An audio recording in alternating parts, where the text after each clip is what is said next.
Magandang araw mga kasabong. Ito naman muli si Laban sa Bungiro. Ang ating tatalakayan ngayon ay ang medication chart for the kip.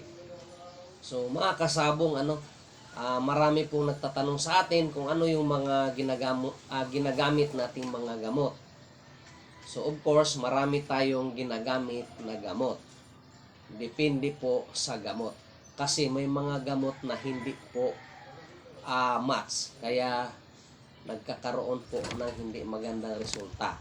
So ito, magbigay ako. Medication chart for the kip. Sa day 1 hanggang sa 21. And then, medication administered, dosage, and route. So sa day 1, 2, 3, sa 4 na tayo magbigay.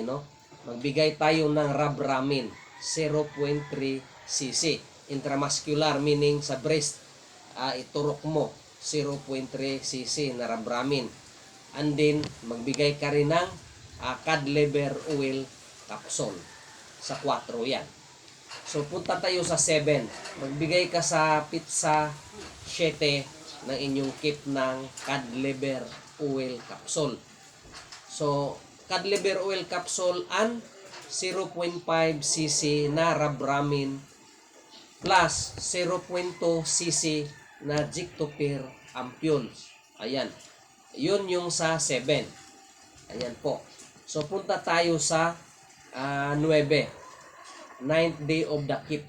Magbigay ka ng wheat germ oil capsule. Ayan. And then, punta tayo sa pang-11 po. Pang-11. 0.5 cc na Rabramine ang ibigay ninyo.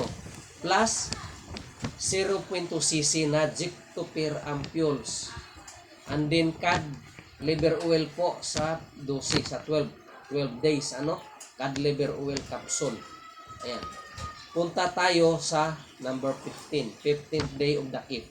Magbigay ka ng wheat germ oil capsule. Ayan. And then sa 17th day of the kip, 0.5 cc na Rabramine na intramuscular.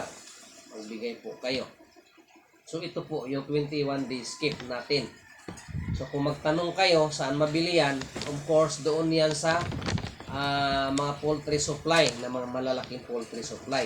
Kilala nila yan, yung mga Rabramine na yan, pang-inject intramuscular, cod liver oil capsule na pang manok, ayan, Zictopir ampules, kilala nila yan. Ito po yung 21 days kip natin sa conditioning.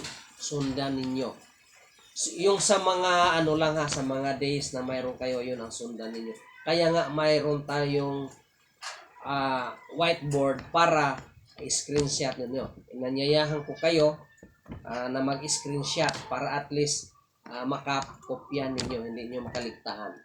Maraming salamat sa ating mga subscriber, lalong-lalo na sa ating mga viewers dyan, na inanyayahan ko kayo na mag-follow, like, share, and subscribe kayo para at least dito sa channel natin matuto kayo tungkol po sa pagsasabong. Marami pong salamat sa inyo.